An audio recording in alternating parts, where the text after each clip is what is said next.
Good afternoon, everyone. Great to see you all here. Thanks for coming. My name is Stephen Schumpler. I serve as the chair of the Senate. Want to start today's celebration with just a quick welcome from our shiny, brand new, fully formed Vice Provost, Sonny Provort. Sonny. Just in the short days since the announcement, I'm not sure I'm shiny anymore. So, but this is something to be excited about. So today, it's a pleasure to welcome you all on behalf of the Provost and more broadly on behalf of Academic Affairs to a moment of celebration, something we don't get to do enough for, and particularly that we don't get enough time to celebrate what's the core of our mission and teaching. One that a chance for us to pause and reflect on kind of what matters most in the work that we get to do. So when we talk about teaching, and if for people who don't engage in the act, we often think about the sharing and transfer of knowledge and information. And yet for those of us who have the privilege of calling that our work, we get to do so much more than that. So about connection and about the ability for us, as those that are doing the work, to show up with curiosity and care and a commitment, and in an effort to inspire our students, those that we're working with, to show up and develop their skills in curiosity and caring for their work as well. So we are excited to be here to honor one of the best, the type that embodies that type of work, who helps students feel seen and challenged and supported in the work that they're doing.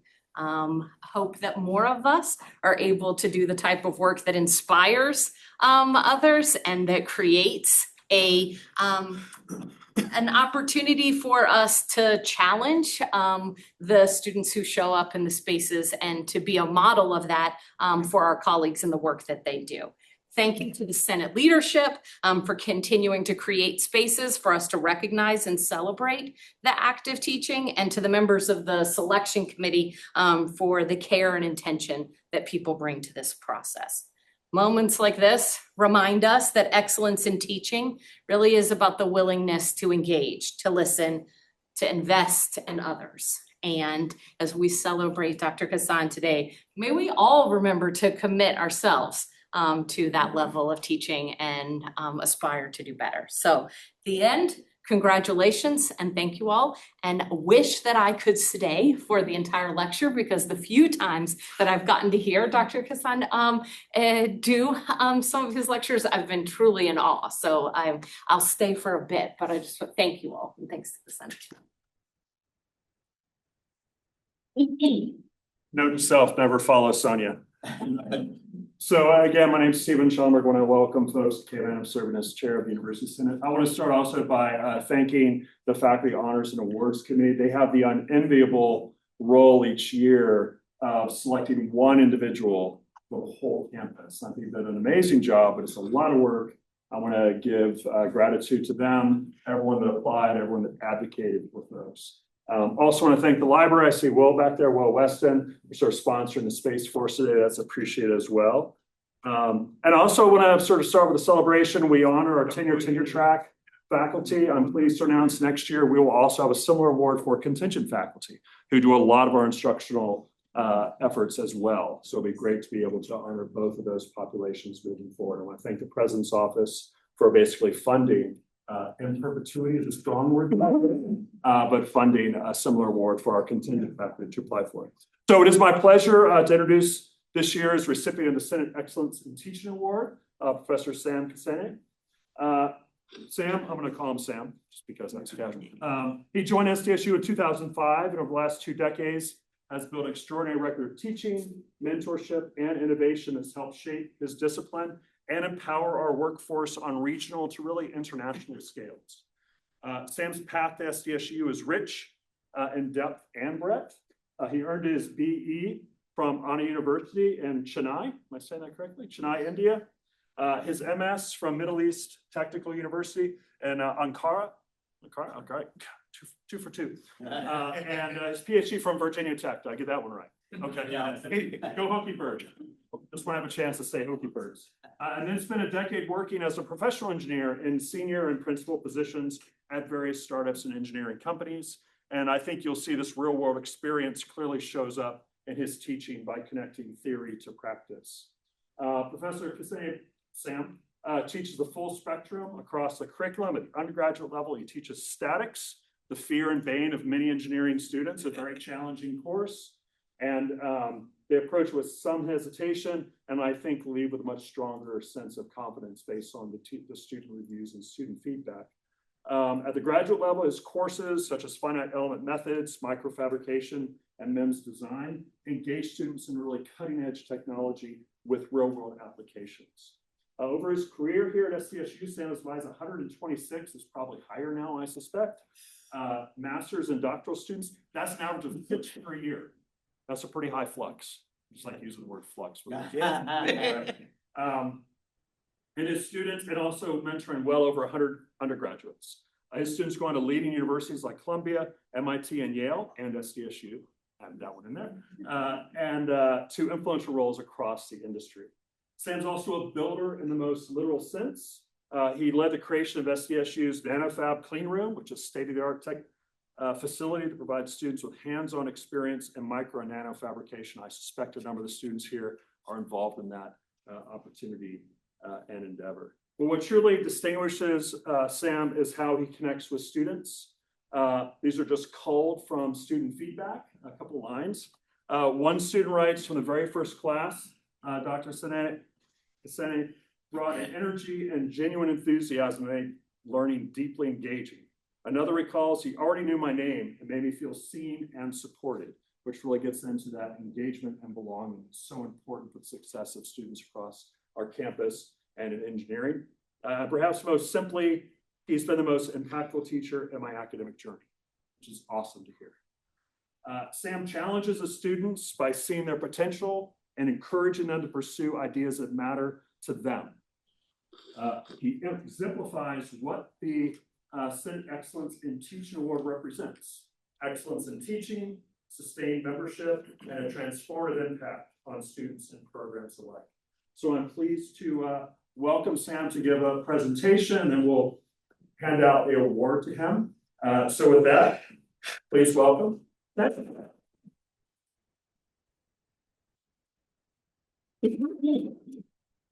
Thank you, Stephen, for a very warm introduction. Sonia also for the introduction at the beginning. I also would like to thank my friends, my colleagues who nominated me for this position, and then also for the faculty, including the dean, who've been an amazing mentor over the years. I came from the industry. That transition needed a mentorship, and then I really appreciate that. And also, I would like to appreciate the audience. It's a prime time Thursday, 4 o'clock, to be here. I really appreciate that. So today, what I would like to talk about is really, in a sense, it's about the value of education. But there are other topics I want to weave into that, and which is particularly geography, how geography influences learning, and also teaching. And then also Socrates, I couldn't get rid of him because as I was researching material for this, his model keeps on showing up.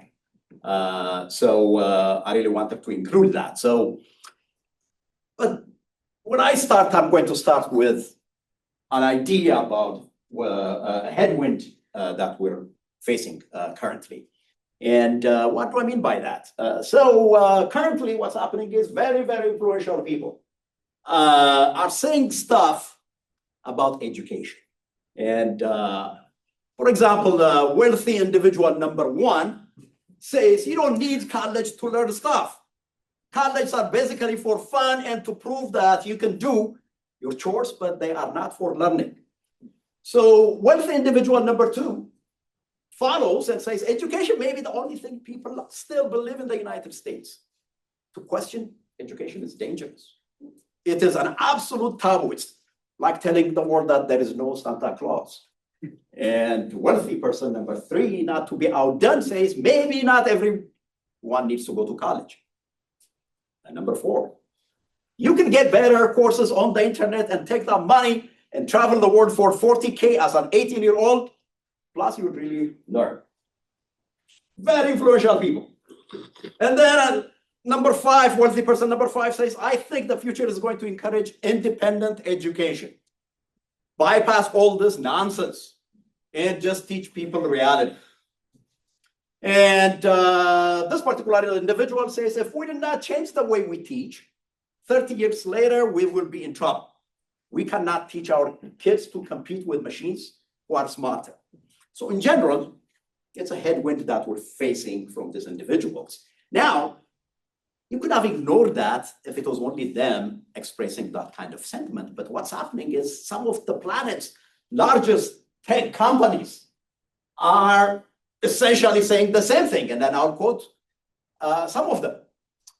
For example, Kent Walker, who's the president of global affairs at Google Alphabet, and he has Harvard and Stanford law degrees, says, in our own hiring, Google's hiring, we will now treat these new career certificates, 6-month certificates, as the equivalent of a 4-year degree for related roles. The president of a major 4 trillion, 5 trillion market cap company saying this. And then a blogger, Lebowitz, said, if you can earn $93K after taking $300 course over a period of 6 months, then what's the future of higher education? Of course, Tim Cook, who is a very sound CEO, his opinions are very collected, said something similar.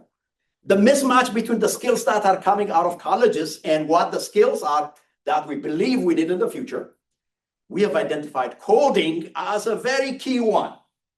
That was 2019. People that graduate from high school and get little experience under their belt can do quite well in this job.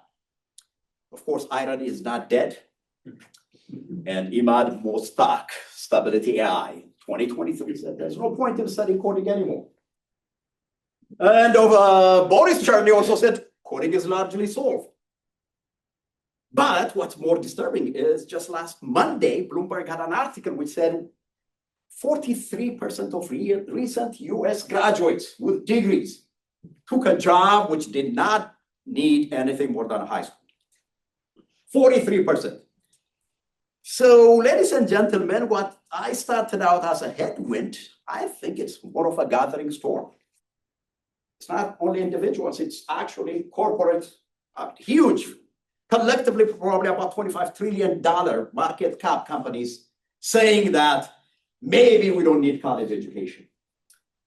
So as an educator and as a parent and as a member of a society, I think this bothers me tremendously. And then when I got this opportunity to talk about it, I said, yeah, I think I should do a little bit of research and support it with stuff and then talk about it. So facing this headwind and gathering storm, so the question is, how do we respond to this debate? I mean, we have to arm ourselves with data, evidence, and respond to that, right? So for this, what I propose is, first, let's look at what history of education suggests. Education has been around for some time. So is there a lesson from that? And secondly, what do the stakeholders, our students and alumni themselves say?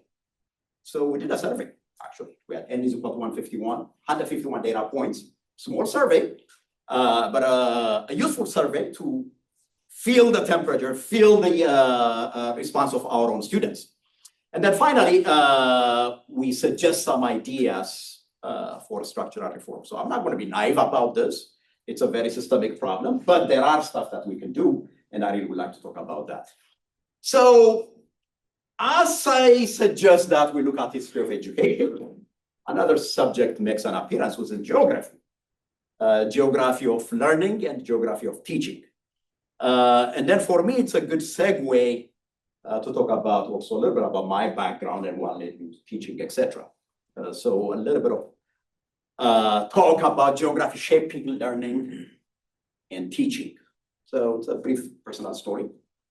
So I was born in Ethiopia in the last decade of the imperial regime under Haile Selassie. So my parents were in the medical field. And during that time, they were given free scholarship to go to medical college and nursing college for my mom. And as part of that deal, they had to serve in the remotest part of the country. So the first 8 years of my life I spent in the periphery of the empire, away from the cities, etc. Looking back, I remember those days. I was very happy, adventurous, and very stable time. But however, the society was not a stable time. There were a number of fault lines. People from different ethnic groups, different religious groups, felt that they were not given enough opportunity for government, and all that was bubbling up. And in the meantime, what happened was, during that time, things in the wider African continent had looked very promising. And a young generation of educated people, actually some of them younger than you, were seeing this, and they were getting restless. They thought a very ancient system was not adequate in addressing what was going to happen, what was happening. So a revolution erupted. And a revolution, by definition, is very disruptive. And so at the age of 8, we came back to the capital city. That's where I spent the rest of my younger days. And this whole revolution thing being very disruptive, most of us were thinking, okay, what do we do? Particularly in terms of education. So most of us were looking for opportunity to go abroad and study. And eventually, the opportunity came when I was 17 and a half to go to India. So we had a scholarship, and with 40 of my friends, actually, we ended up going to India. India turned out to be the most impactful chapter in my life, in a very positive way, for a variety of things. Number one, I had a great engineering education, free education. One of the most economical educations anywhere in the world, for a great value. Number two, 17 and a half, observing India with hyperscaling everything, culture, language, religion, every aspect of life is hyperscale in India. There is no small scale event in India. And just seeing that and learning about it, and then eventually getting comfortable and loving it, was a very important aspect of my life. And then equally importantly, remember at that age you need, and the survey results eventually will reflect the same thing. That's a time when you need a time for, and a space for personal growth. And we've run away from revolution, so India provided, the kind of stable atmosphere for that. Interestingly, I remember the kind of events in India that there were election, et cetera, and I look at them and, compared to a revolution, they were nothing. And then my journeys took me to Turkey, where I studied actually at a university called Middle East Technical University. Turkey itself it's a very interesting time when I went there. So Turkey itself was coming out of political instability, military coups, etc. And then they had a prime minister who was elected, who happened to be an engineer. And he was laying the foundations for huge progress in manufacturing industry, and what have you, all aspect of economic expansion. And it was very interesting for me to see how a functional, that person, an engineer, could make that kind of impact. And whatever he laid out that time is actually what in my opinion, what Turkey is benefiting from.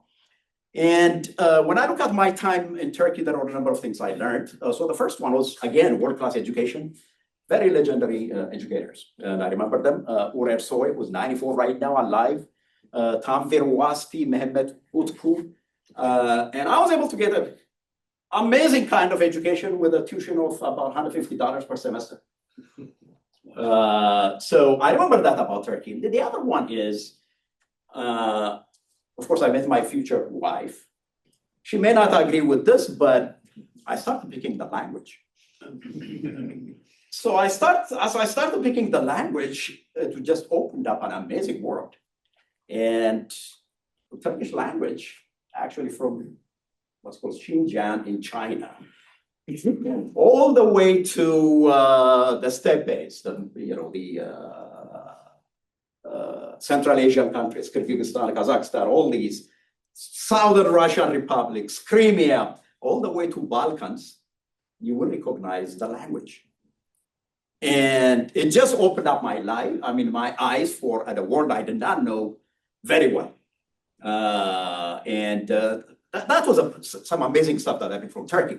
And the other, like I said, related to that is the diffusion of culture. By whatever it means, but culture does not stay at one location. So it diffuses across geographic boundaries. So after Turkey, my journeys took me to the gateway to the Middle East, to Egypt. I stayed for 6 months, but on and off for 9 months. Egypt is essentially a gateway to the Middle East. If you don't understand Egypt, I don't think you could understand Arabic culture and Middle East culture. So for me, it opened, again, staying that time, opened my eyes in terms of appreciating the culture and way of life in that part of the world. So it's a huge learning, which still impacts me in a very positive way. In addition, I was also able to appreciate scholarship in Egypt. So they had arguably the first and second oldest university in the whole world, Al-Azhar University, 970 CE.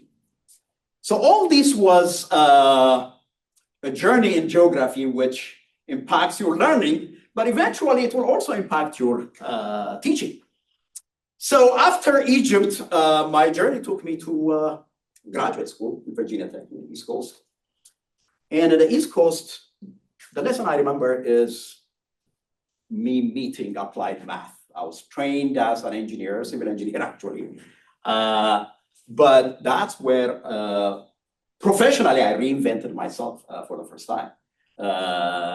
It was a very interesting time at Virginia Tech. So some of the biggest names in mechanics, Livio Librescu, Jan Reddy, Ali Naifeh, marked a big time, a golden period of mechanics at Virginia Tech.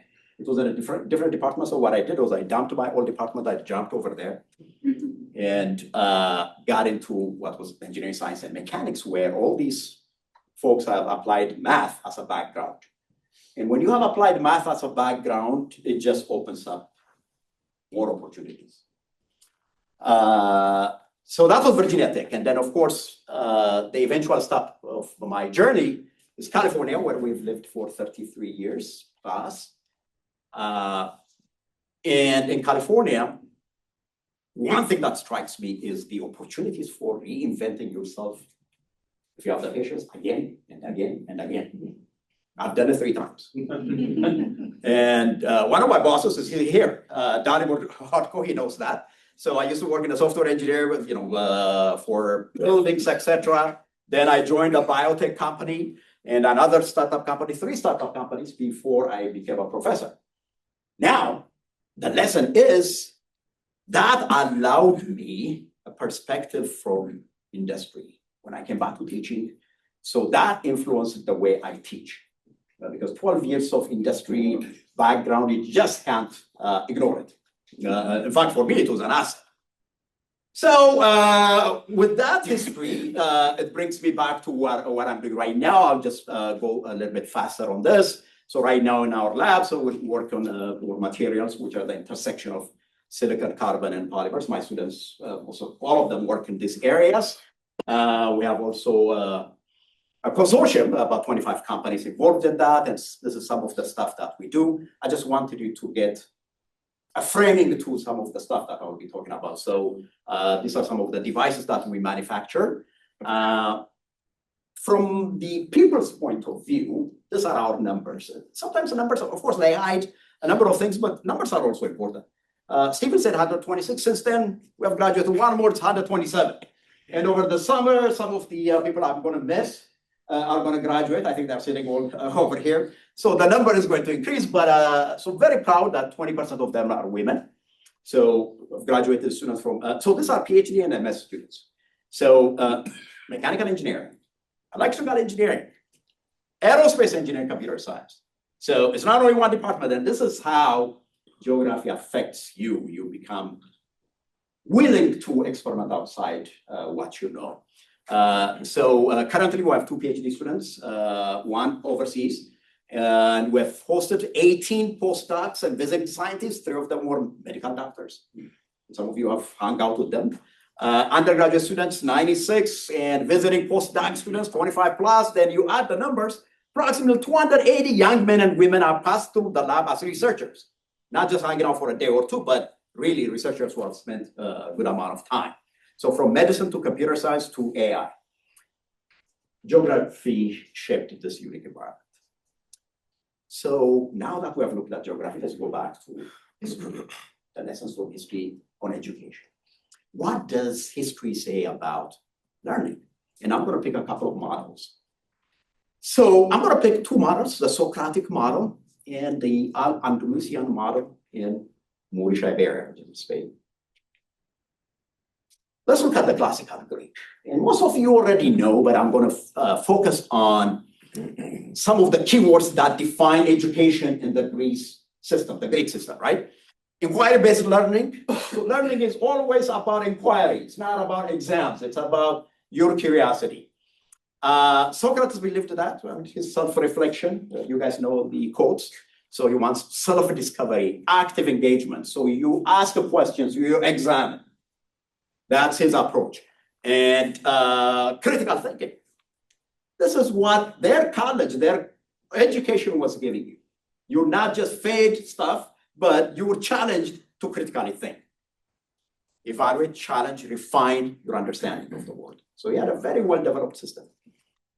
And the importance of self-knowledge. Now, then we look at Al-Andalus, the Moorish Iberia model, which is amazingly super important for humanity's civilization. And if you look at their education, it was so universal and inclusive. We're going to look at some other civilizations where education was not for everybody. For the Greeks, education was for everybody. For the Al-Andalus, or Andalusias, right now, education was universal. Everybody got an opportunity for education. Literacy was spread out in all the social classes. And they have a massive infrastructure of libraries. And University Cordova, which is an amazing city in today's Spain, 70 university libraries in that city alone. More importantly, or equally importantly, what the Andalusian civilization did was, as Europe was going through a rough time and documents were being lost, they translated, studied, and advanced classical Greek, Roman, and Persian texts. So all the medical texts that you had from the early civilizations were lost in Europe. So it's only when they saved it and then later on, the Renaissance came. Renaissance was enabled because of the Andalusians. So that was their mode of teaching. So just to give you a broader perspective, I would like to cover also some of the older civilizations, such as China, India, Egyptian, Greece, and Mali, Songhai, also known as Timbuktu. And China, the ancient, actually started even earlier than 1000 BC. It was education of secular and moral character. It was important, character was important for them. So they wanted young people to study character. So and then meritocratic system. So you have to work hard to get what you deserve. India had also the so-called the guru, shishya, or the student teacher, with some of it which we're applying right now system, which, by the way, look at it, how much it extended the civilization. So I'm talking about the ancient civilizations. I hope nobody gets offended because it looks like it's stopping there, but we're talking about the ancient type extending all these years. The Egyptian civilization, the ancient Egyptian civilization, education was for privileged youth. And the privileged youth were educated in terms of humanities, science, math, medicine, geometry. So they were the designers. And this is what I tell my students. That's why I want you to study always design. So the designers were only the privileged people. Commoners vocational skills, architecture, engineering, structure, cutting stones, etc. So it was sort of classified. And if you look at Moorish Iberia, we talked about it, a very universal kind of model. Greeks, a very universal model. And then in Timbuktu, also sort of universal, oral recitation, law, logic, astronomy, etc. So when you look at this, something comes out, which is there are two types of historical education. One is for the privileged class, the elites, and the other one's universal access. Oh, that's interesting. Is there a correlation? Of course, that's not my area. I'm not a professor of education. I'm an engineering educator. So I will not be the right person to talk about it. But if you look at the data, yes, there is some correlation. There are some advantages and disadvantages. You want a stable civilization? Class stratification sometimes helps. But there is a price. So a good thought to have. Now, in the meantime, so if history shows us that, what do our students and alumni say? So what we did was we designed a survey. I really wanted to back up my conversation with our own organic data. I don't want to quote just Pew Research Center, et cetera, but data based on you guys. So the survey participants, just to give you an idea of the survey, so we had 151 participants. So undergraduate students over here, current graduate students, online graduate students. I'm teaching one course in Global Campus, alumni from SDSU in my own lab, Professor Mursi's lab, Professor Bayena's lab, and students and college graduates in other countries. And I've asked some of you guys to send the data, the survey somewhere else. And typically they are aged between 18 and 35 years. So, of course, it's a little bit biased because mainly SDSU centric. It's also biased because it's only my network. It's also biased because we're not talking to parents, etc. So keep that in mind. But however, it gives you an idea. It gives you a point to frame your conversation. So we have different sections, section A, B, C, and D. I'll talk about the overall value and I will ask students about the overall value and purpose of college education. Do they think there is a value?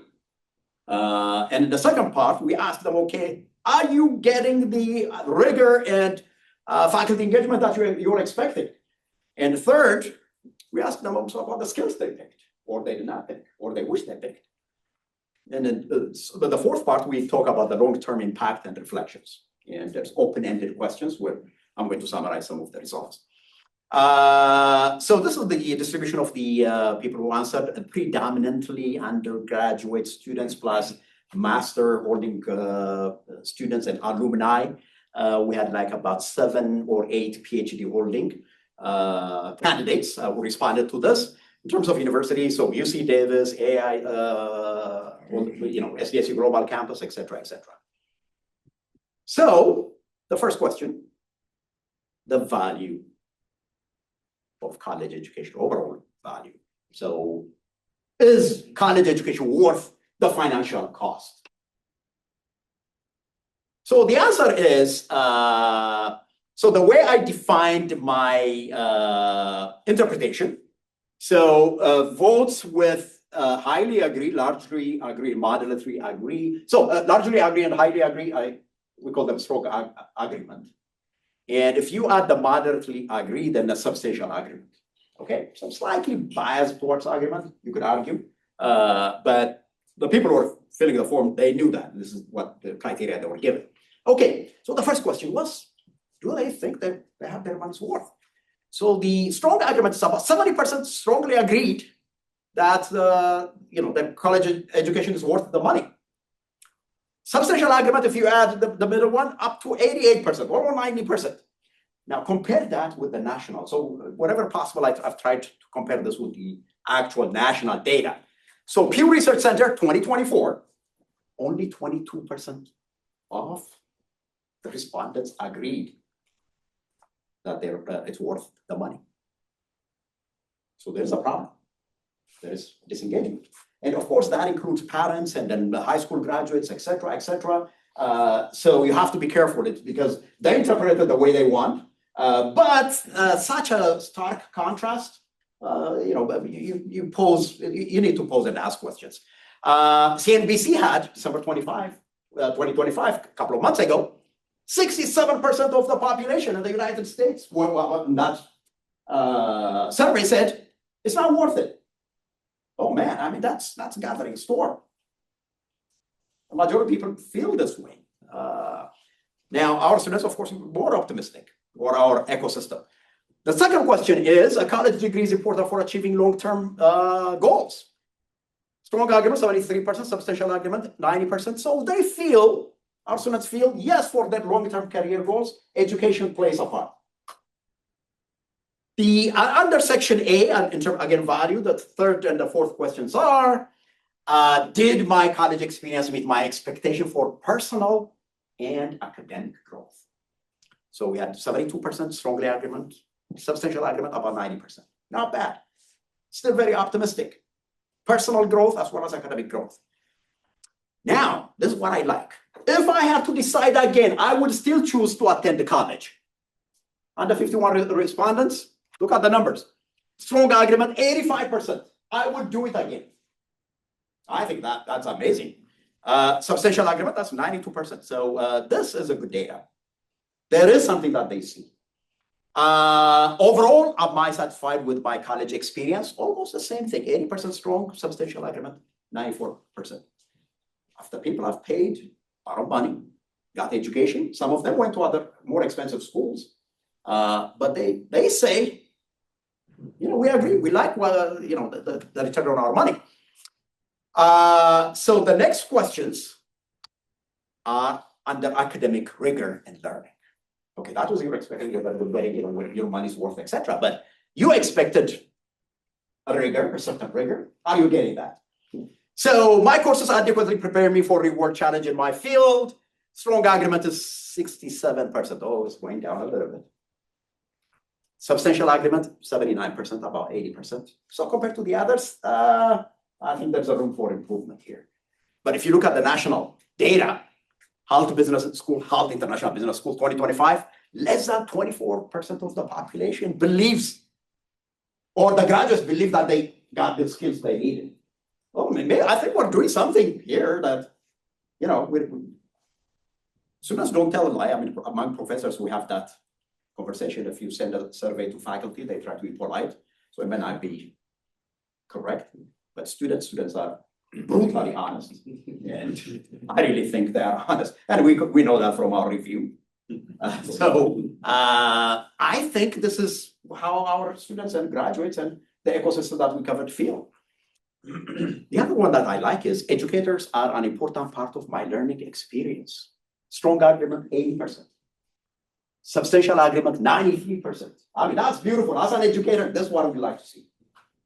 So my fellow professors, I think they would love this. And thank you, students, that you consider us as a very essential part of your learning experience. The key skill set, or the key outcome that we wanted to measure was whether your critical thinking and problem-solving skills have improved. Remember the Socratic way. And almost 80% strongly agree, substantial argument, 94%, not bad. So people are saying, okay, we're picking skills. Of course, when the open-ended question, they have ideas, they have opinions, they will tell you. But overall, they say that we're okay. Section B, continuing, academic rigor and learning. Again, it's based on was your technical skill, creativity, and innovation, has it improved? Strong argument, 73%, substantial argument, 91%. Still consistent. So your skill has improved. That's what you're telling us. And your ability to collaboratively work with other people. It comes back again and again. 80% strongly, substantial, 93%. So that collaboration. The big question, the job thing. My degree will help me or has helped me secure a good job after graduation.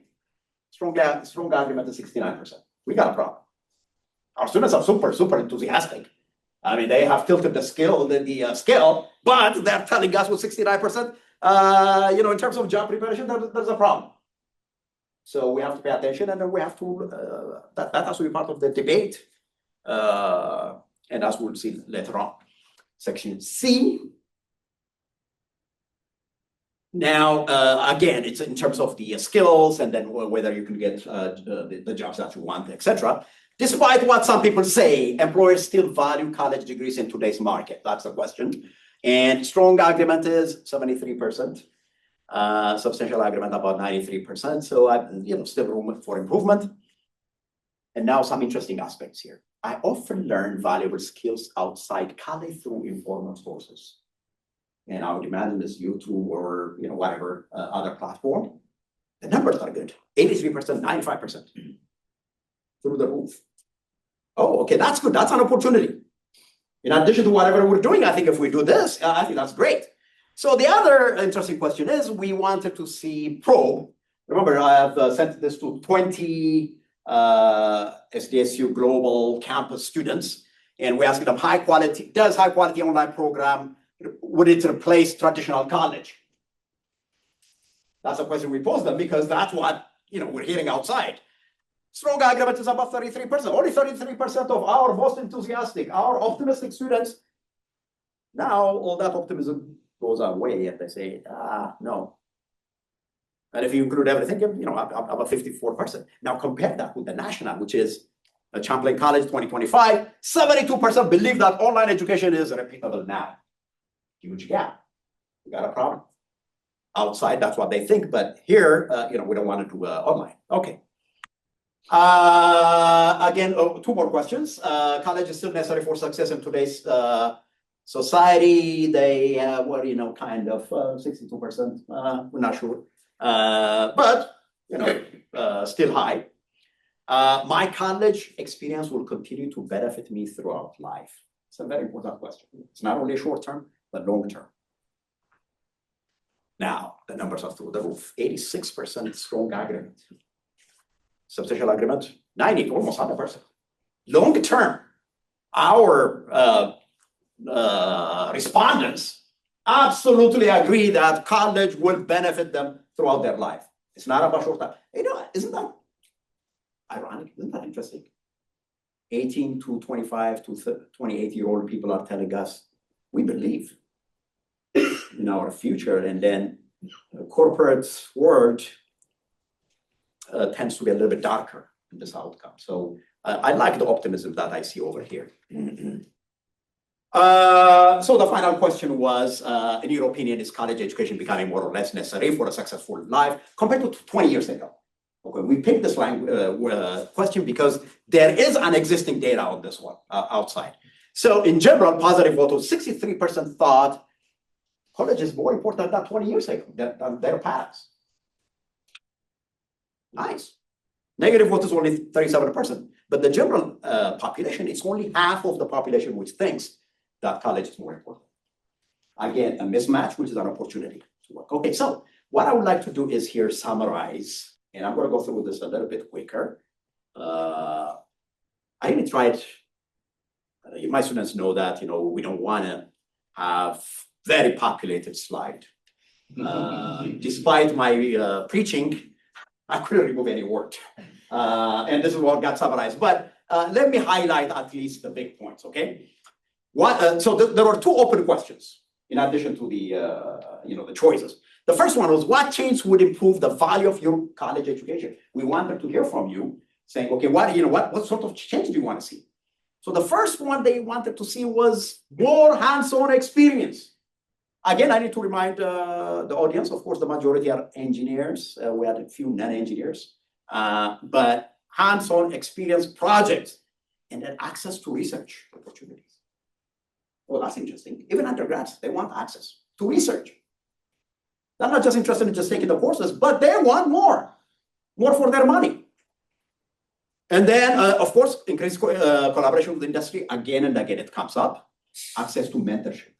Again and again, we hear about that.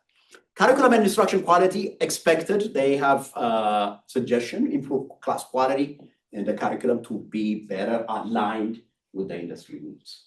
And I'm going to mention that in my concluding remarks. Absolutely, that's an important point that the respondents pointed out. And then They're even brave enough, bold enough to say, okay, restructure your curriculum.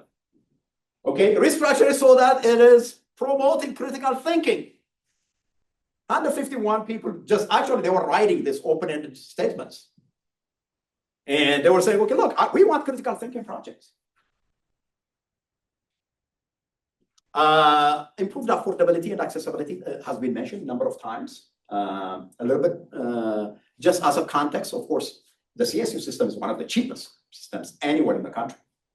Our average is about $10,000, which is 30% of the national average. Okay, but still, students, mentioned that. So that needs to be considered or could be communicated somehow. Professor availability expected. Assessment methods. Again and again, exam comes out as a culprit. Students just don't like it. They say, okay, assess us in a different way. Okay, we have no problem in assessment, but do not just use exams. Again and again, I mean, out of 151, almost 100 of them said, we just hate exam. Personally, I hear you. And today my plea is, deans and department heads and institutions. I mean, most of it is systemic, okay? I mean, I'm not going to be naive and say, okay, we're going to solve problems, but the conversation has to start, and the context, the scope of today's talk is to build that conversation. Assessment method. Let me just read one of the comments from a respondent. The body of my college education would improve with more hands-on opportunities, stronger connections with industry, and continuously updated coursework. They're telling us, okay, update your coursework. Oh, that's scary. To better match current professional demands. I mean, I didn't write that. A student wrote that. What is the current professional demand? They know that. And the second question is what? Okay, the second question is we wanted to see what aspect of college provided the most value. And this is what they got actually a little bit personal. Some of them are personal comments. Why college is so important for them. So out of respect, so I'm not going to mention everything, but we're going to highlight it in a couple of points. So the first one, like we said, hands-on and practical experience, again and again. There is no question about that. If you forget anything about today's talk about Socrates and all that Andalusia model, hands-on experience, I think that's the message. Problem solving, professional development, etc. Networking and mentorship. And by the way, these are the words they used. Problem solving, professional development, like resume building, networking, building connections with professors and like-minded peers. I'm going to take this and then actually expand it later on. That peer-to-peer learning, incredible. Mentorship for professors and staff. A little bit more. Interpersonal and soft skills. So they wanted to learn, they said they learned teamwork, communication, social interaction. Okay? Not just the learning, social interaction. Critical thinking, which I love, and Socrates would be happy. He didn't die for nothing. Problem solving, time management. All the stuff that, $5 trillion market cap CEOs with their, JD degrees and all that saying, we don't need. You're learning it here. And technical collaborations on large projects, real life projects. And these two actually are amazing. The last 2 points. One is community and challenging environment, the sense of community. Again, they repeat it again and again. They say one of the reasons why I attended college and why I love it is there is a sense of community, being surrounded by supportive peers. So I don't know what they say about Gen Z, but I mean, the majority of the respondents to Gen Z, I think you guys, you say you already have a sense of community. And I'm encouraged. And rigorous education that challenges you and encourages you to be open-minded. Then the other one is personal growth and perspective, which for me, like what I told you, my undergraduate years in India provided, and I know how important it is. College serves as a crucial environment for personal growth, fostering independence, discipline, and exposure to diverse perspectives. that diverse perspective, diverse opinion comes again and again and again. Just to quote one of the comments, the greatest value of college is its role as a safe incubator for self-paced. Okay, self-paced. Iterative learning, and then iterative. I don't use that word, actually, the students use that. I don't even have it in my, slow student learning outcome, etc. I think we need to learn that. It provides a crucial cushion for failure. Oh, that's interesting. Because in a company, there's no cushion for failure. You're out. And I was there for 12 years. While cultivating a rigorous scientific temperament and teaching you how to think. This cognitive development is further accelerated by multidisciplinary exposure and invaluable access to advanced infrastructure, tools, and professional networks. Some nice inputs. So at the end, I think I'm right on time, 40 minutes, 45 minutes. We'd like to put everything together in terms of responding to the challenge. And the first thing I would like to say is, okay, look, we're not naive, okay? It's a systemic problem. But obviously, we have to be blind not to see when the students say, okay, there is obviously something working, which means it needs to be strengthened. So there are stuff that are working, so we need to strengthen what works. And then we have to reform and then evolve with the times. So navigating the headlines, and we've already talked about that, and the value proposition is the critical part.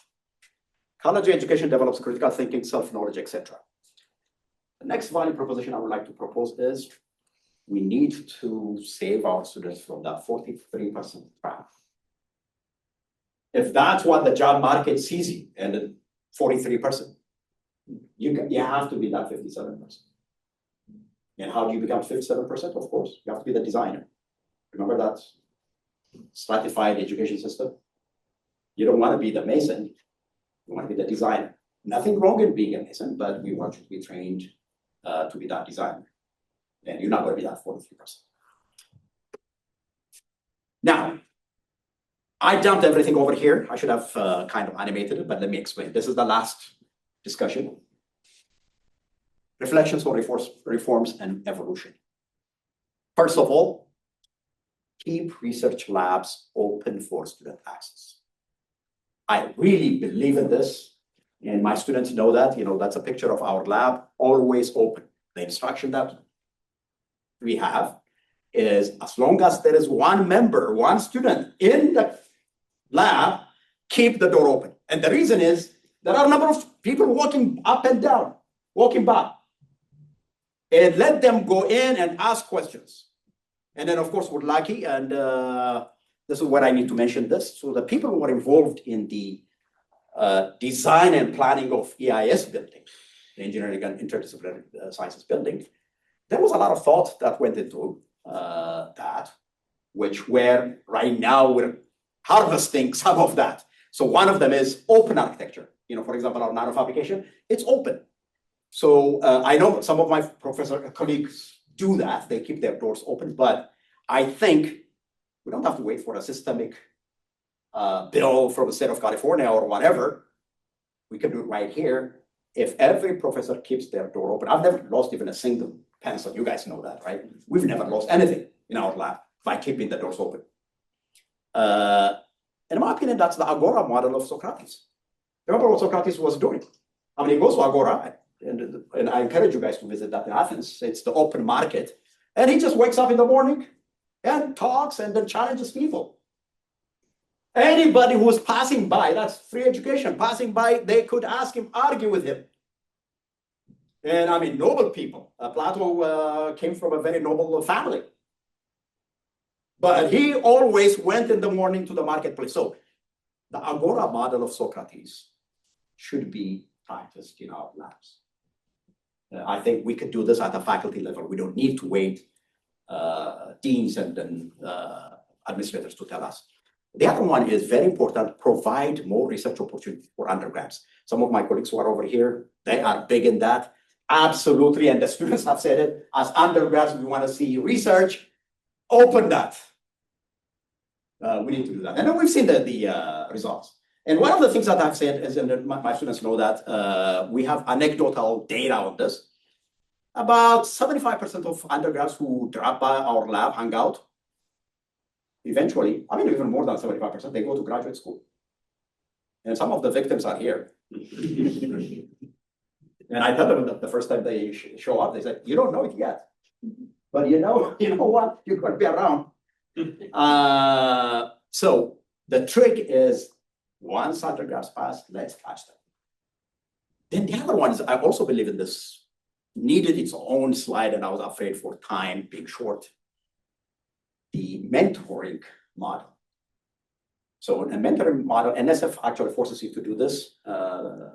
So postdocs should mentor doctoral students. Doctoral students mentor master students mentor undergrads, and undergrads high school internship, right? So that is absolutely necessary, and it works very well. But you have to add one spice to that. And that spice is the tribal knowledge model. And here at SDSU, with the majority of our graduate students being master students, and my professor friends could attest to that, what happens is you train them, as soon as they're good, they're up, right? But if that's the model that you have, you're going to have a lot of headache and you're not going to be super productive. So what you do is that tribal knowledge is passed to the next generation when you let the tribe hang out, talk to each other. Then it works.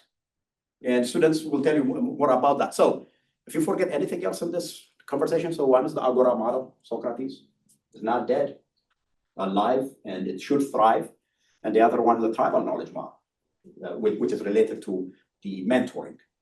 So I don't work hard in terms of bringing new students. One of the things that works for me is students bring, and one of them is here, who brought about 20 students. So they bring their own students, and that's how tribes work.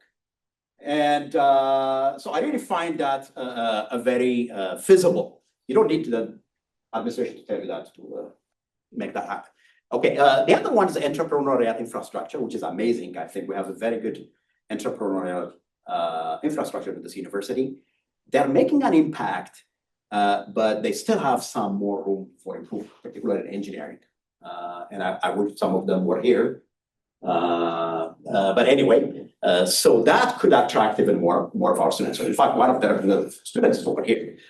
So if you put all this together, that multiplies the networking and mentorship demand that students are forwarding.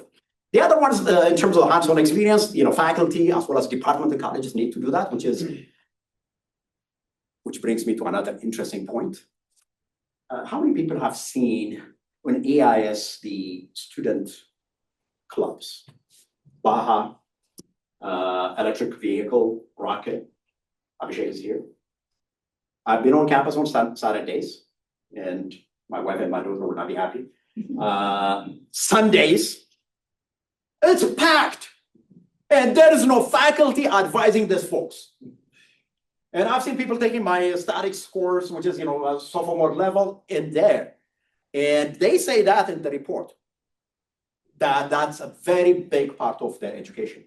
Again, a shout out to the people who were involved in the design of that building, and then they put student location. And I hope the new building that's coming up in the life sciences, they have that for College of Science, etc. Because the students are saying that's what we need. And there is an activity, a learning activity that doesn't show in any of the metrics that the deans share, but that's where the future is, in my opinion. So the others were industry exposures, etc., etc. Accessibility and cost is done at institutional level. So I want to bring everything together. And NSF, National Science Foundation, which funds the majority of research in this country, they had an amazing program manager called Lynn Preston. If you want any money from her program, she's an economist, but she was managing engineers. She made you do these 3 charts. And I wanted to use that chart to tie up my story and then be done with this conversation. The first thing is facing the headwinds and the gathering storm. So that's the first plane. So we know value of education is under attack. There is no question about that. Not only individuals, corporate. Debate on cost-benefit analysis among students, absolutely, among parents. 43% of graduates, you have heard that. Now, the thing is, okay, if that's the headwind and the gathering storm that you're facing, what's your value proposition? Help our students not to fall to the 43% trap by giving them critical thinking, self-knowledge, capacity, networking, all that. And then eventually, that value proposition has to be executed. And that involves reforming and evolving with R1 status, this university right now. It's even more important that we practice open lab space. Everywhere, performing arts. I mean, they have facilities and it has to be open. Project-focused curriculums, et cetera, et cetera. So at the end, that will allow you to embrace inquiry, which you guys already used that word yourself, curiosity, personal growth, which is important, and networking opportunities. At the end, all this is already in SDSU in what we call scholar-teacher model. SDSU, what makes it different from other universities is actually our motto is all of the faculty, we're supposed to be a scholar, which is research, also a teacher. Not just a scholar, not only just a teacher, but both. So if we strengthen that scholar-teacher model, I think we can maintain those numbers. And there is a future. So with that, I would like to thank the students who have graduated from my lab, the postdocs, etc., and my funding, and then finally, my family. And thank you very much for listening to me on a Thursday, 4 to 5, prime time. Okay, thank you.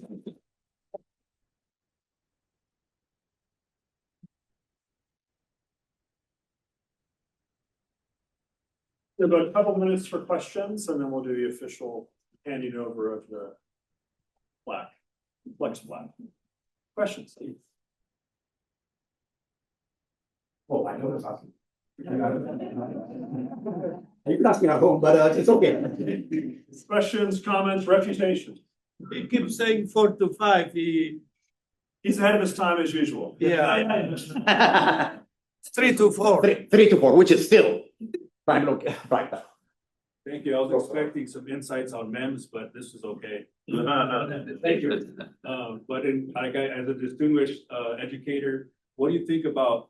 I'm having this problem. Maybe other people have seen this attendance and participation, like physically being present. How can we improve that if it is a trend or ongoing one? If I have people don't come to class or in the lab don't like coming to lab, how do you encourage that? Okay, class and lab, as you know, Joaquin, a little bit distinction. Lab, the formula that I see working is the moment you open it and then the moment you let them have their own thing. So your presence is for us. I mean, that's the way I operate. Of course, I know what experiments are going. I know everything, but I leave them alone. I give them space. And then what happens is, you assign a lab manager, and there's going to be an equipment manager. There's going to be a certification manager. So that hierarchy, it's a self-rule right there. So I have knocked out. I mean, there were times when I said, okay, oh my God, what am I going to do when these guys graduate? I feel the same way when the 4 ladies graduate. But I know that they have already set up the system and they bring their friends. Already, one of them has brought 4 people for the summer. Assign that task. Delegate. Okay. Teaching is a little bit tricky. Teaching is tricky. I've always found out that, but I mean, there are many tricks, right? At the end, it's a quality. If they know that they're missing out, then you know what people are driven by that. So make them feel that they're missing out. Yeah, I think Thank you. you will have a standing only room. John. Thanks, Sam. Thanks for outlining those things. You said very quickly, I mean, you say everything very quickly, but this thing, you passed over very quickly about how you invite high school interns into your laboratory. And you made recall that my daughter Yes. did a couple of weeks in the summer in your laboratory. And she just felt so warmly accepted by the community there. I wonder if you could say a little bit more about how you set the social and cultural expectations in your lab, in your research group, that allows it to have this tribal knowledge exchange. Because, you know, people come into a new environment, there's a lot of, can be a lot of anxiety. But I think in particular, your style or the expectations you set, and what you ask for from your more senior students and scholars that are in your lab sets up a special opportunity. And I wonder how much intention you put behind them. Excellent question, John. So let me be a little bit unconventional and ask one of my students once. I think you have to hear it from the horse's mouth. So Why are you looking? the non-shy ones, don't be shy. All right, I'll answer. Yeah, you know, Katie wants to start. You know, Katie, tell us. So Katie has been around the lab, so she knows. Yeah, Katie. I can say that I started in his lab as a sophomore. The doors were open and I walked right in and knew that I didn't know anything that anyone was working on, but I knew it made me excited. And people were excited to share with me what they were working on, what they were excited about. And it just made me want to keep coming back. And now here I am on the other side of it in my second year of my master's program.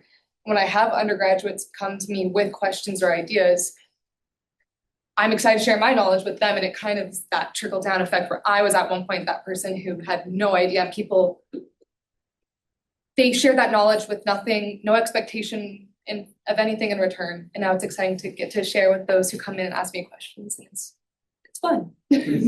Excellent.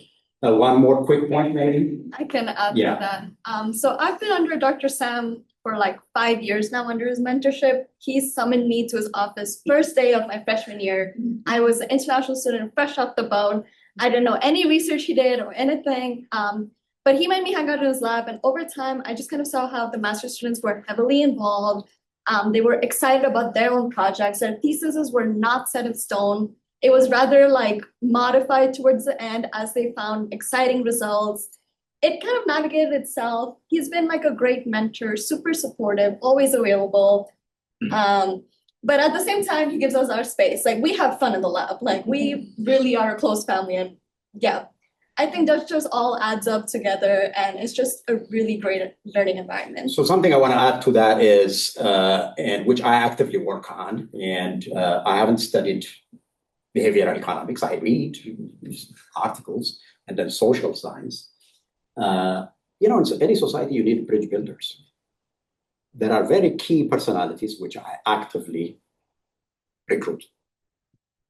And these people are very social and then they bring people and all that. So if you have those, you're covered. So that key recruitment is extremely important. And we've lucked out with that. Professor Asfaw. The analysis you made now makes sense for now. But this is a very dynamic process. A year from now, the landscape, the headwind may have already landed. So what is the temporal value of your analysis? How long do you think this will be valid? Is there a danger in listening to you? So, Professor Asfaw, you ask a good question. So being older than you and a little bit wiser, I have one thing that I've observed, which is the more things change, the more they remain the same. And why do I say that? Why are we talking about Socrates? I tried to remove him. I've told you as I was preparing in this. I tried to remove him and then his Socratic method from my PowerPoint. I could not.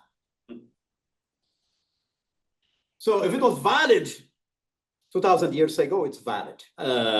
So in the long term, in another way of putting this is in long term, I think the human desire to learn, okay, inquiry, and that's what brought us here. That's not going to go away. It's not going, and then when you look at the numbers, for example, when you ask them specifically about long term, when you ask them about job, they're super worried because they have bills and all that kind of stuff, the short term. In the long term, they are, 98% substantially said the long-term college is good. So I cannot imagine a society which is going to say this kind of education is going to vanish. In fact, when I was preparing this, there was a part I wanted to add, which was the neurobiology of learning. But then I said, okay, maybe I don't have time and I have to do a lot of preparation, but learning, evolution has done a lot of tricks. So as we are conversating right now, you have neurons which are mirror neurons and empathy neurons. As I'm talking, they respond. That's how nature perfected the art of learning. There is no other way that you're going to learn this. That's why I say the more things change over the long term, they're going to be around. If society says, okay, we don't want that, of course, you've seen that chart. It will decline. There's no question. But I don't think people want to decline just like that. So I think there's hope. And I'm going to be like Gen Z and I'm going to say there's hope. Additional questions? Just rather a comment than a question. It's an incredible description of your own educational pathway and actually the reflection, projection of the present, past, and the future of higher education. So I really think that that would be great to borrow your wisdom, some parts of these presentations presented by you to our advisory board in future, because that can provoke a very interesting discussion. Some of the notions here, I wish the administration of the CSU system would take into account, such as, for example, professors of practice, which unfortunately are not in the classification so far. One question, self-pacing. Do you believe in that, or because that can be provided by AI, but is it good? Eugene always asks tough questions. Self-pacing, of course, from the economics and the logistics point of view, it's tough, particularly in terms of courses, right? Research, we do it every time. We have some students who are super fast, they do a lot of things, and then, in fact, we feel we add more to them. And then there are some students who you have to let and have that exercise. Now, as education evolves more into project kind, then I think the self-pacing becomes important. People talk about hybrid and all that, but even in person, I think it's a possibility. Now, what I don't know is that going to be offered as a premium service or just like for everybody? Because there is an economics and a logistics to it, right? So with that constraint, what we have to do is, at least in the research environment, and remember, we said we need undergrads in research. Let them pace themselves. Teaching, as you know, it's more complicated, more institutionalized. Research, we're the bosses. As long as we bring money, our dean is happy, the institution is happy, etc. And we're happy when our students college. Money, yeah, bonds. Okay, well, then my last official act here is. Thank you.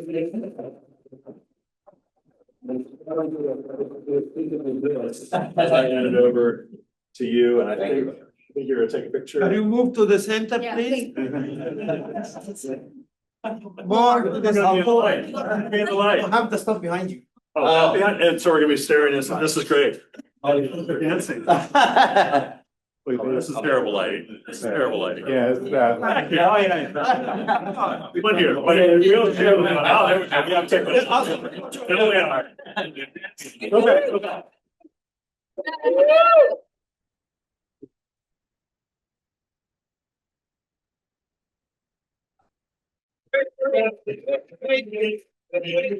Claim of your choice, or you can manufacture it in your life. Again for a night. Alpha wants. Look at me, Okay, it's all about us. both of you. And then Thank you. Are you satisfied? We're all satisfied, we're all satisfied. Let's give Sam another round of applause.